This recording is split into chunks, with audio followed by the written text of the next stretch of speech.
Hi friends, இன்றைக்கி நம்ம என்ன பார்க்க போகிறோம்னா சூப்பரான செம்ம ரிச்சான மேங்கோ சகோ அதாங்க செய்ய போகிறோம். செம்ம டேஸ்ட்டாக இருந்துச்சுங்க. நீங்களும் ஒரு ட்ரை பண்ணி பார்த்துட்டு எப்படி இருக்குன்னு மறக்காமல் கமெண்ட்டில் சொல்லுங்கள். வாங்க இப்போ இது எப்படி சொல்லலாம்னு பார்க்கலாம். அதுக்கு ஃபஸ்ட்டு இந்த மாதிரி நல்ல பழுத்து நல்ல இனிப்பான மாம்பழம் எடுத்துக்கலாங்க. அதில் பாதி பழத்தை இந்த மாதிரி க்யூபாக வெட்டி அதே ஒரு கிண்ணத்தில் போட்டுக்கலாங்க.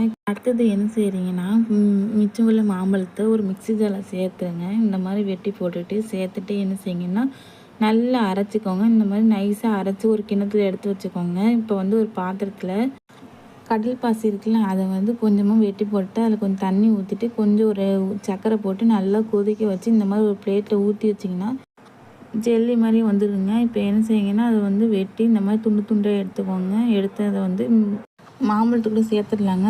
சேர்த்துட்டு என்ன செய்யுங்கன்னா, நான் ஜவ்வரிசியை வேக வச்சு இந்த மாதிரி தண்ணி ஊற்றி அலசி எடுத்துருக்கேங்க. அதையும் சேர்த்துக்கலாம்.